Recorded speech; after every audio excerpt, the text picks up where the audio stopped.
complexity leads to a level of innovation that is not proportionate, it's exponential. So for example, like a city like San Francisco if it's 10 times the size of a small town, it's not 10 times more innovative, it's 100 times more innovative. Right, yeah. The more dense the network, like the what you're saying, that's the big multiplier for innovation. And so it kind of ladders back to the idea of what you're saying you're doing with like that network of women. How can we activate women? One of the things is just get them into rooms together. Yeah, well that's sort of how I'm trying to start. Yeah. It's like a lot of them don't know each other because we're in a different church or different stream or whatever. Welcome to the Lead podcast for Advocate Collective, an organisation that supports public advocacy for the Christian faith and provides support for professional therapy for survivors of abuse, church hurt, violence and persecution. And we also empower women in their workplaces towards the Great Commission. And today I'm thrilled to be joined by Mike Gaglione. Everything Mike does revolves around communication and brand building. He founded an animation company in 2014, Eyecatcher, and later went on to co-found Social Science, a technology company that optimizes large ad campaigns on paid search and paid social platforms. He's on the board of Water is Basic, a non-profit that develops clean water solutions in conflict regions around the world. That sounds amazing. And he loves G.K. Chesterton, cycling and the NBA and lives in New York City. Love the bio, Mike. Welcome to the podcast. Yeah, thank you for having me. Thank you so much for being on. It's really fun. Yeah. So I first met you, I think about a year ago, maybe not even that long ago, at a Missional Labs event. And I remember. We were talking about just, introducing our lives and stuff. And you were talking about kind of growing up in the church and leadership being very much, your father, I think, had been a pastor, if that's right, and how your story has woven through the for-profit and non-profit world in quite an interesting way. So I'd love to ask you about that, because I think a lot of the people who engage with this podcast are in that tension somehow of, is God's calling always necessarily, I must be in ministry, but not quite sure how to take that step into the corporate world. So can you tell us a little bit about your journey and how you kind of resolved that tension? Yeah, well, I think the tension remains unresolved almost forever. And I think that I even like it that way. Because when I was, history of me, I'm a pastor's kid. My dad became a pastor of a very small church, 50 people, when I was 8 or 9 years old, and then that grew into I call it an almost famous mega church. In Philadelphia, in the Northeast, we don't really have big, huge mega churches, but it grew to a couple thousand people, and I was kind of involved in that process. But a lot of people talk about when you feel some type of calling to anything important as a Christian, the default is, okay, we'll go into full-time ministry. Yeah.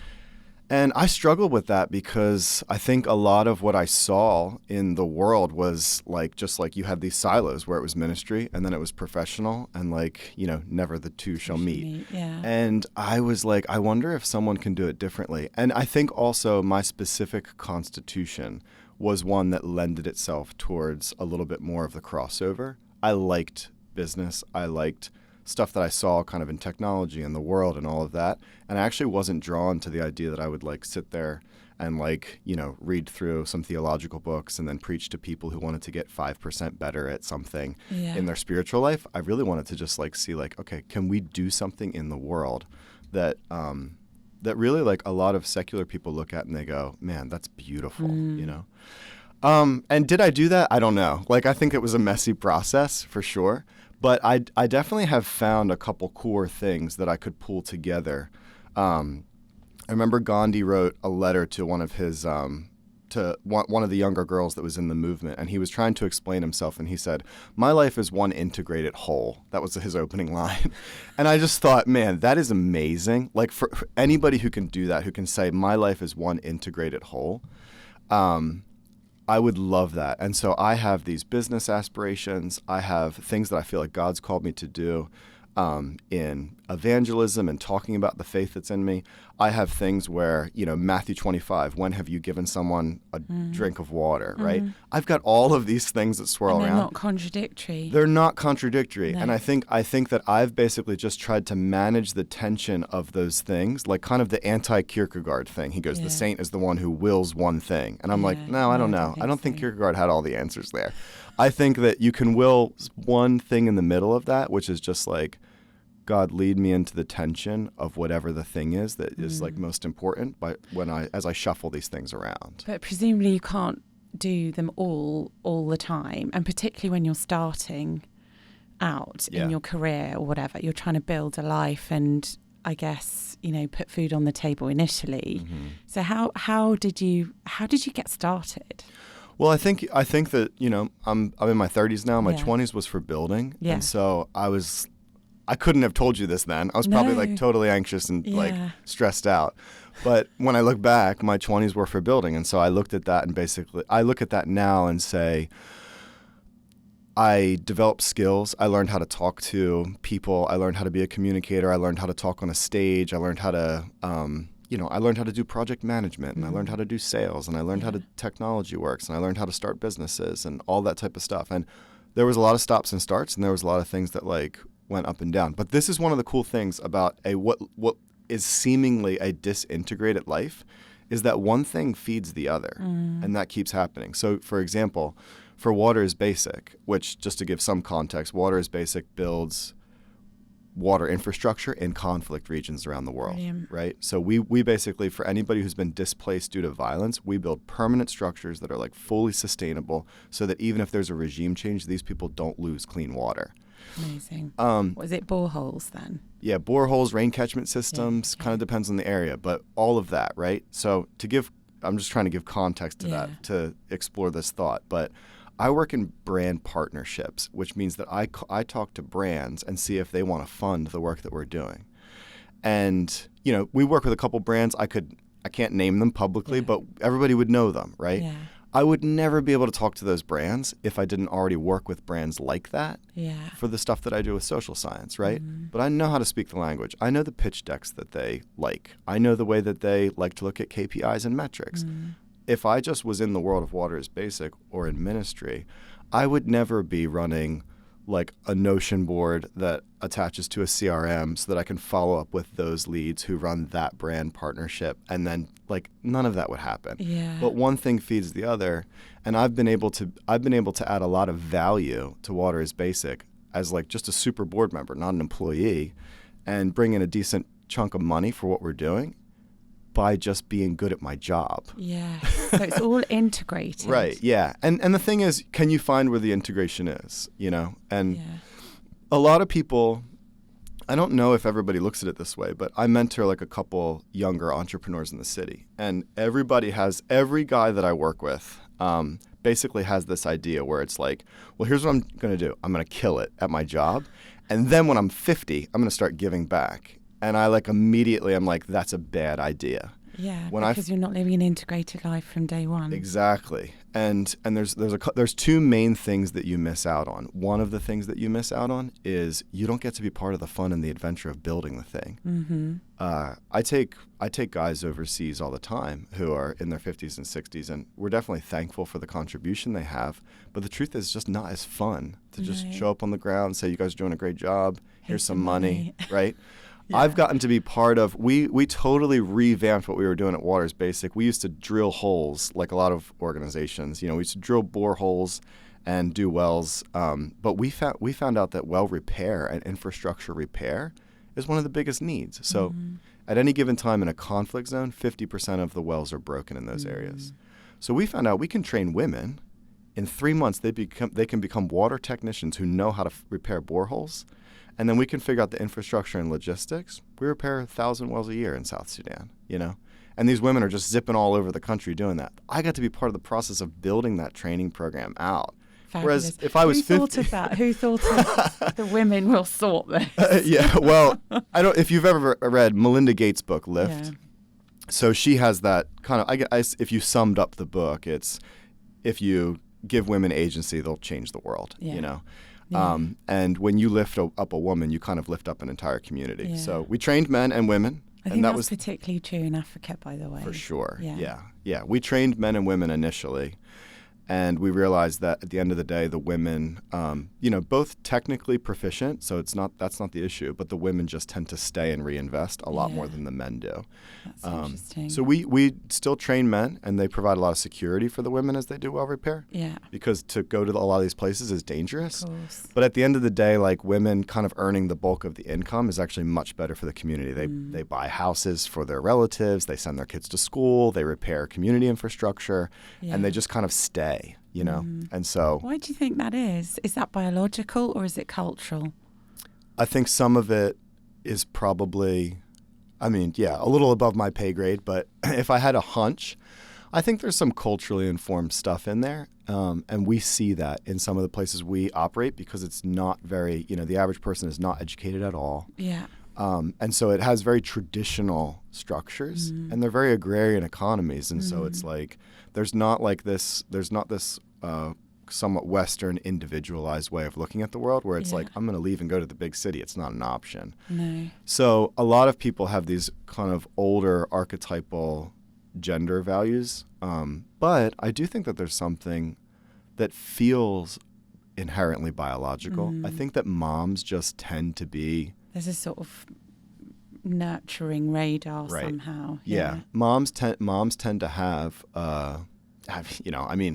1,000 studies that you probably see on Instagram or whatever. But I remember a study where they were saying, like, when you study the brain patterns of moms, when they interact with children, when they're nurturing or comforting, it gives them a serotonin release. Yes. And the same thing for the child. Yeah. The child, when interacting with mom, gets a serotonin kind of hit when they are being comforted or nurtured. With dad, it's play.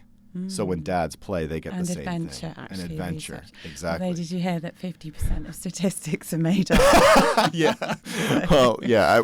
I run a data company, and we have a line that says, than that, we always say never trust a data set you didn't manipulate yourself. Yeah, exactly. Set those parameters. Yeah, totally. Yeah. Well, I'm really interested in the integrated and holistic thing because it's something that I'm thinking about and trying to work on and have been for the last few months. You may be aware there's this kind of initiative in the global church with lots of denominations and internationally churches coming together with the goal of getting the gospel to every person on earth by 2033, which will be their 2000th anniversary of the resurrection of Christ, and kind of as a love offering to Jesus to give every person a meaningful opportunity to make a response to Christ. And I've been thinking about how, as often happens in the church, initiatives kind of dreamed up, often by male leaders, just because hierarchically, structurally, that's how things happen. Yeah. And often even the capital flow is from wonderful, generous foundations, but also often controlled. So, whoever gives the money often also shapes the process and what the desired outcome is, right? And, even the creativity around it. And so what could it look like if women in the church globally were genuinely mobilised to be a part of that? I think we'd get probably the job done 3 years earlier. What you're talking about, the student women. Yeah. But then, so definitely thinking about the church in Africa and all of that. But then I sort of had this dream, this idea of what could it look like if we gathered extraordinary Christian women who are already leading in the major tech companies, banks, financial institutions, but are probably largely unrecognised by their churches because, they're not allowed to do certain things, or they're just not seen as leaders because they're female. Could we catalyse women like that in cities like San Francisco, New York, London, Singapore, and create strands of work that might be the creative piece of work, say around AI and what we could do in the digital space towards this end. Yeah. And also create capital flows for women by women. Yeah.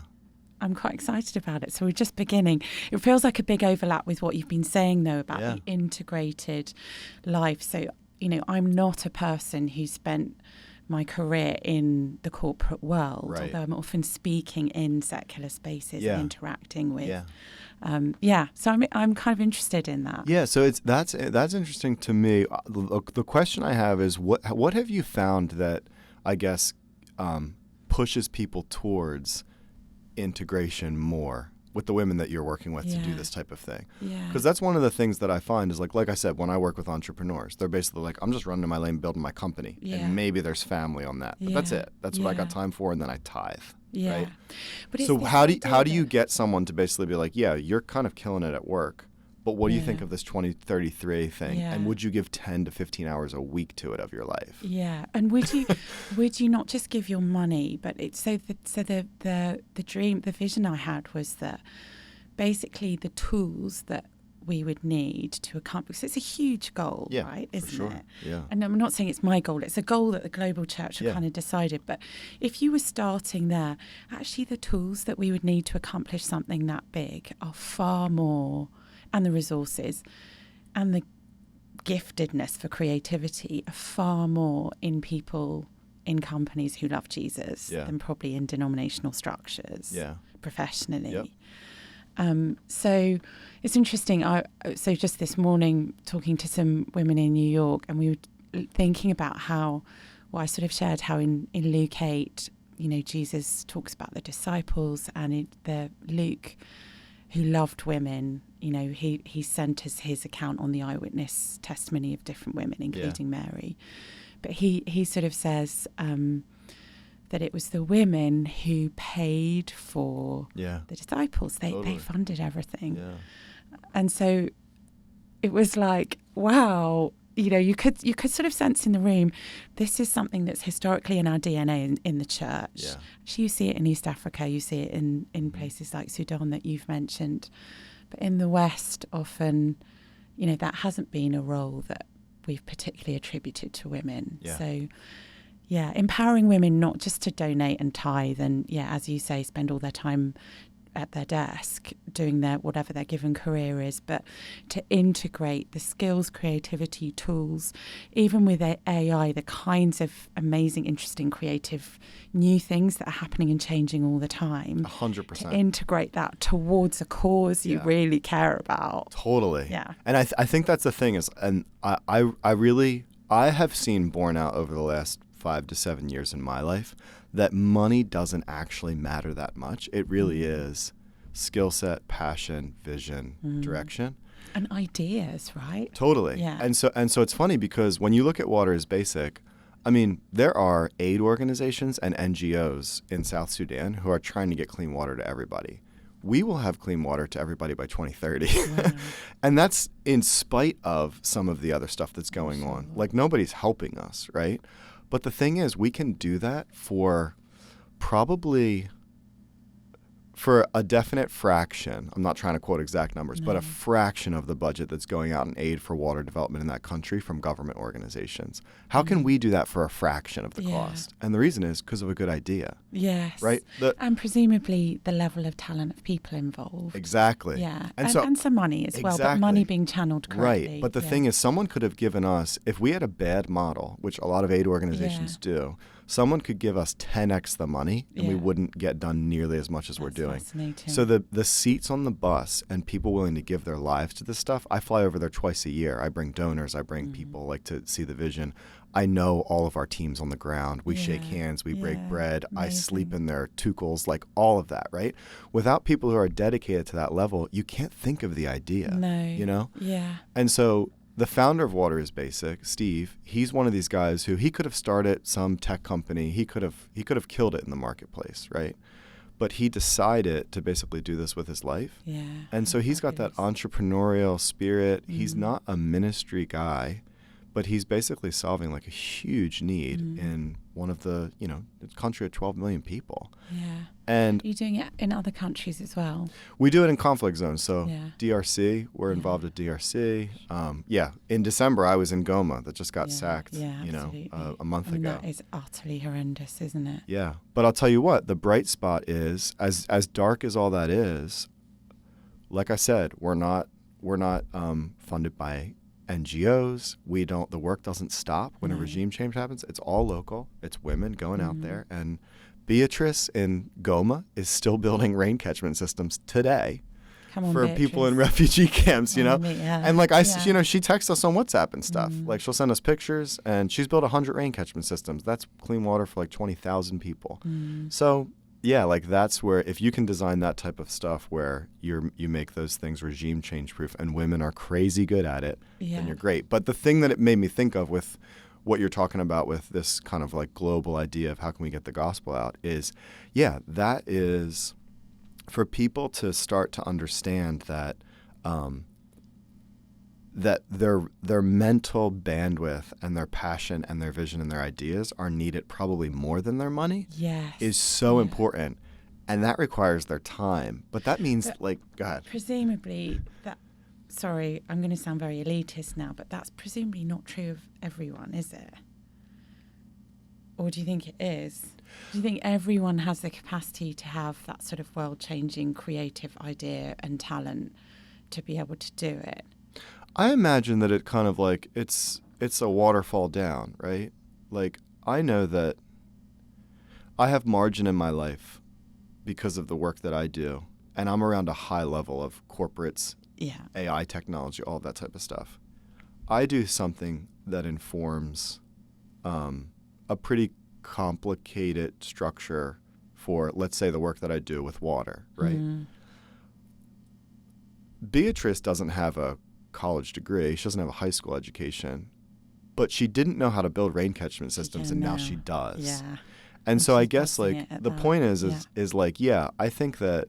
So it's helping people find their talent rather than giving them aid. Yeah, for sure. Yeah. And to answer your question, I think that I don't know that we're all called to do some high level of strategy, because that's one piece of it, We don't need everyone doing that anyway. Yeah, it's like I forget the verse in 1 Peter, but it's like, basically like any gift that you've been given is a gift for the edification of someone else. Yes. And so it's like this, to paraphrase, it's like any blessing you have is to be a blessing. And so I don't know if you're like someone who runs innovation for Google, then use that to be a blessing.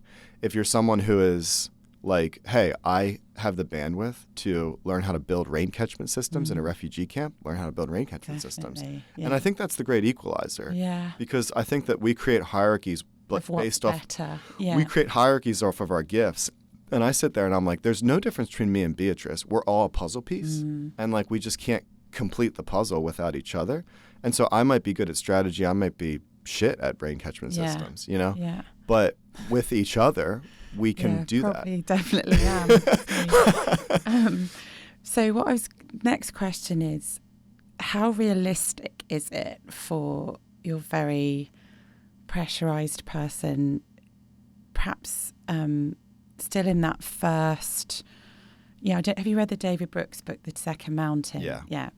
So in the first part of life, the first mountain where you really are in building mode, and you're still trying to put the pieces together of, you mentioned all those different kind of skills that you picked up and different work opportunities, but presumably you're pretty much around the clock. So do you think the vision of the integrated life comes a bit later, like you're working quite hard now on the very specific granular of what you're doing, and there's a season? Okay. Well, because I don't know if you so I've heard, and I forget where I've heard this, but there's kind of two approaches to planning your life. And one is the strategic approach, where you sit there and you say, I want to be a nurse, and to be a nurse I need to go to this school and then do this or whatever, and then I'm going to apply to these 10 hospitals, and then I'll be a nurse.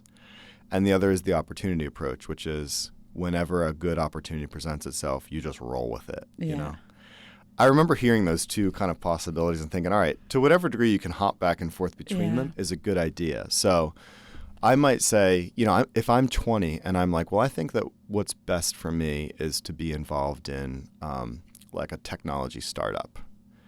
Okay, cool. Like, so have some strategic approach to that, lay out some type of vision. Where could that go? Whatever.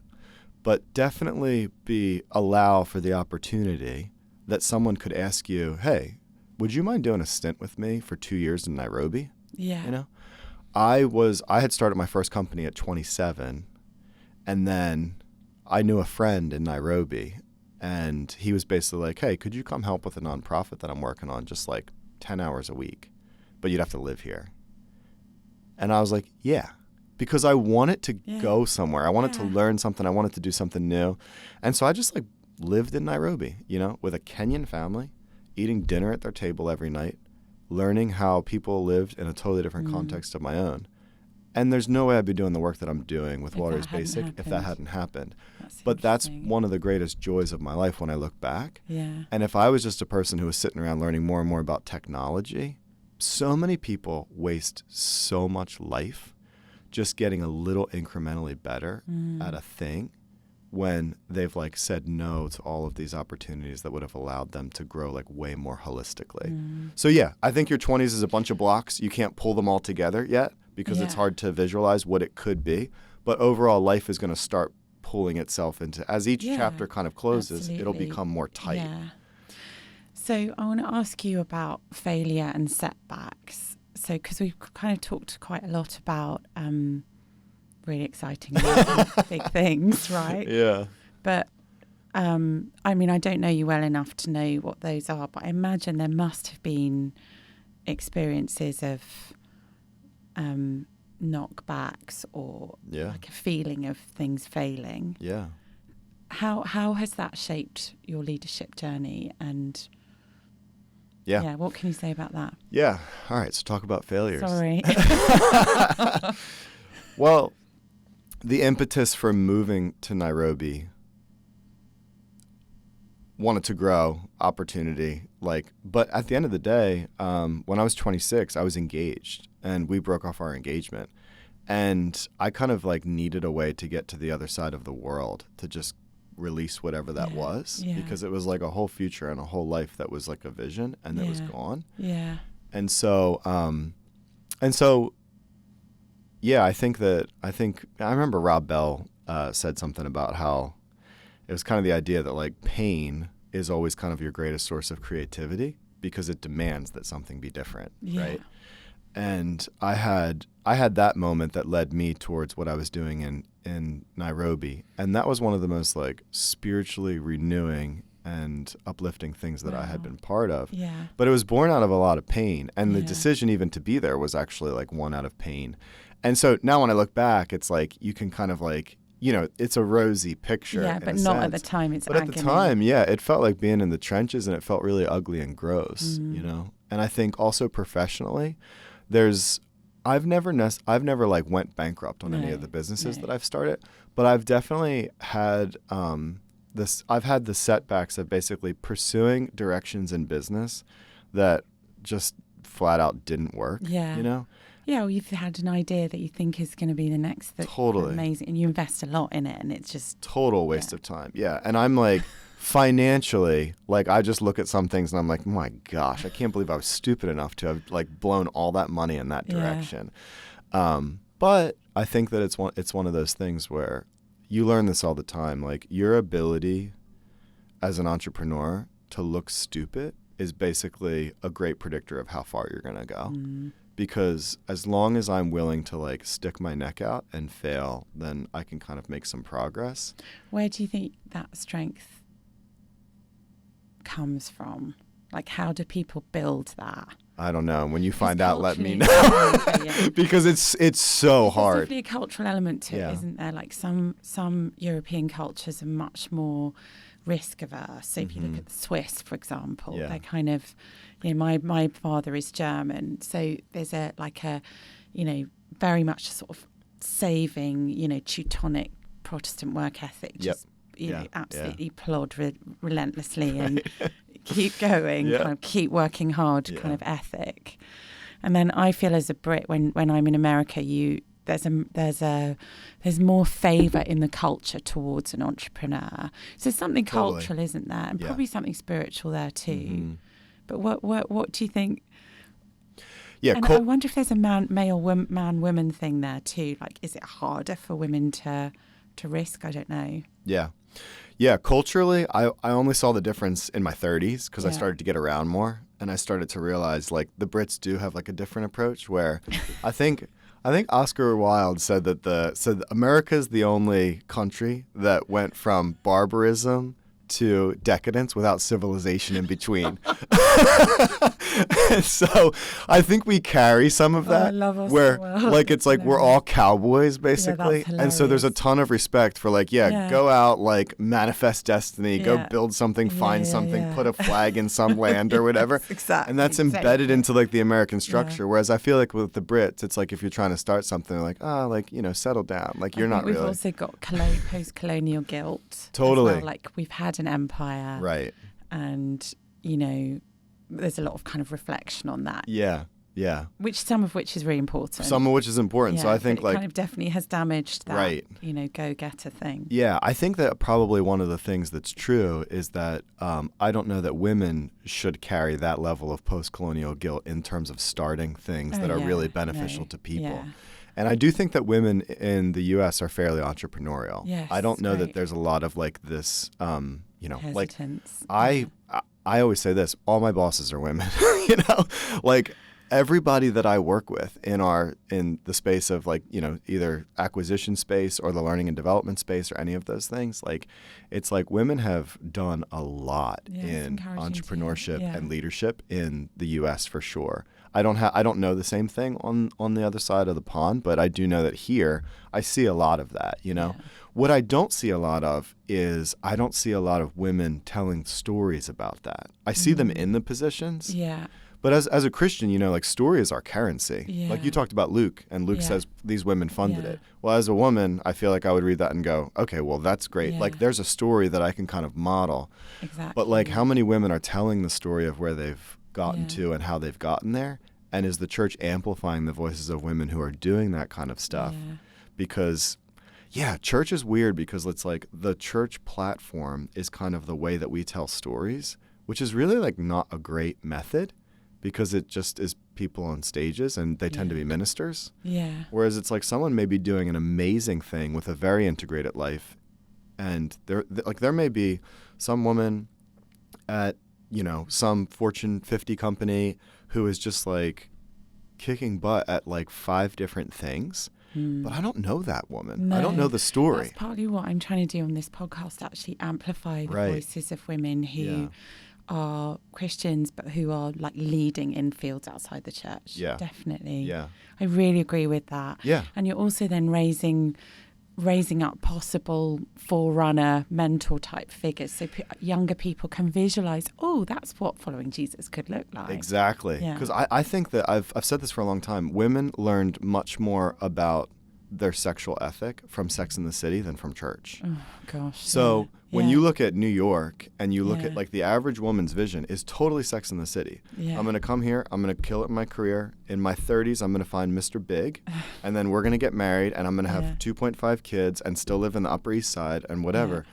And that informed a lot of people's decision making because that was a grand story that they carried the vision for. A story they could dream of. Exactly. Yeah. And, you can probably tell better than me whether that vision was worked out or didn't, but it doesn't look like it's played out great. No. And so when I look at it, I'm like, well, but the thing is there's no alternate vision for a lot of women because the Sex and the City model was so pervasive. Yeah. What's the Christian model? Because the only one I see is like, well, you could do like the stay-at-home mom kind of thing. Yeah. That's what the church says. Yeah, soccer mom driving a massive car. Exactly. And going to daytime Bible study. And we love you if you're listening. For sure. That's amazing. Yeah. But it's not the only life. Well, so that's the thing is like the women who embrace the Sex and the City vision, they don't seem to have that vision. So where do they land? Yeah. And the church needs to have a better vision for what that person who's wired to the career and that type of stuff can do. And I don't think that I just don't think there's stories that a 19-year-old is like absorbing that says, oh my gosh, I can live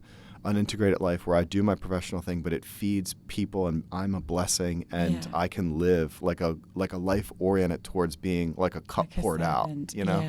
Yeah. So that's hard. But what you're doing, the storytelling is like, honestly, I think that like the Gospels prove this out. Christianity, the currency is storytelling. You have to tell the stories. Is that why you like G.K. Chesterton? I like Chesterton. What do you like? Did you like the Father Brown stories or less that more like orthodoxy? Yeah, Heretics is my favorite book. Okay. What I like about Chesterton is that it feels like you're reading fiction and nonfiction at the same time. Agreed. You know? Yeah. Like he somehow is like, isn't he? it's just like you're reading it and it's like every sentence is just so packed with a heaviness. And he wrote so much that if you read everything he wrote, you literally know, like you have a comment on everything about life. Everything. You can't ask me a question that I can't give you a G.K. Chesterton answer to. We can try for the rest of the podcast. I'll have it right here. Accepted, yeah. I really love Dorothy L. Sayers, who absolutely adored G.K. Chesterton. I love she her. First read him when she was 11. And actually, when you were talking at the beginning about the integrated life and all these seemingly kind of disparate things, it reminded me of how people viewed her work, because she wrote detective fiction, you know, and with Agatha Christie was one of the best-selling authors of the Golden Age. And then she wrote these plays that just made the train company have to put on more trains so people could, they were so popular in cathedrals. That's crazy. Then she kind of mastered the new media of the day, the radio, and like tens of millions of people listened. Then she writes theology. Then she thinks, oh, I really like Dante's poetry in Italian. I'm going to translate it for Penguin. And more people have read Dante's that poem right. because of her in the English language than all the previous. Yeah. And you would look at that and think, these things are not connected, but somehow there's a thread holding it all together. And I think that's the thing with, like, you know, I don't have as much experience with her as G.K. Chesterton, but one of the things that you take away when you read G.K. Chesterton, C.S. Lewis, some of these people is like, there's such a hyper focus on church in our culture today. And, why is that? And these guys never even talked about church. Well, C.S. Lewis talks about how church is really, really good discipleship because there's very annoying people there. Yeah. And you have to sort of like sit next to the guy who smells a bit and the kind of, you know, brush up against that like community aspect for sure. But as far as services... Nothing. Like G.K. Chesterton never said a word about services. No. It's like the most unimportant thing in their Christian life was services. So interesting, isn't it? Their convictions and how they live their daily lives were the thing. Why is that? I've often wondered that as well. Is it that Bill Hybels quote, the local church is the hope of the world? Is it that sort of took over for sort of 25 years? It so depends on, I mean, you could go back there. Whereas or you actually the New Testament is like people scattered when persecution came and people had to go as refugees to other countries and find a job and start their whole life again. That's how the church spread. Yeah, I think church versus services is kind of two different things, right? So what I'm saying is like G.K. Chesterton, C.S. Lewis, those guys never talked about services. Yeah. They would go, I'm sure, to mass or whatever. Yeah. But that was just like the least important part of them thinking through how what it meant to be a Christian. What it was to be a Christian. Whereas I think there's such a focus on, like, so for example, like when we started this conversation, it was, well, to live an integrated life, if I'm going to live for God, I'm going to kind of go into ministry, would be like the false kind of narrative, right? That would not make any sense to G.K. Chesterton. No. Because going into ministry meant you'd be a priest. That was the only option, right? Exactly. But like now we've got like, you could be a tech guy. You could be like, there's so many options because the church created this thing of like service-oriented stuff where it's like production companies that run services and mega churches that have this. And it's like, yeah, really? Like those guys back then. It's a whole industry that did not exist. It didn't exist. And those guys back then were much better at the integrated life because there was no services. There was no big church. There was no machine. The services were really boring, probably. Probably, yeah. I wonder why that is. Really interesting question. Well, I've thought about it, and I think that it's just basically the invention of the car. So I like to say Henry Ford changed the church way more than any minister or priest because people could drive to church. Once you can drive to church, churches that you can go to become optional. And then you drive past 5 churches to go to the one that you want. Okay, so it becomes a more consumer experience. So the lack of optionality meant that C.S. Lewis would walk to his local church, and he wouldn't walk another 4 miles to the next one, right? That would be like ridiculous. Right? That's true. But just culturally, he wouldn't have. He was afraid of Anglican. So you just go to the local one around, and that's what you don't even think about it. But now I can drive past 5, go to the one where I like the worship and that speaker. I like that his opening is like that he kind of talks from more of a cultural context before he gets into the 3 points that tell me to like pray, be in community, and read my Bible more. But it's like that changed the world, and it made it so that's really interesting. So I was just with Neil Ferguson a couple of weeks ago at a conference, and I'd been reading his book, The Something Something, and The Square and the Tower. Anyway, I can't remember quite the title.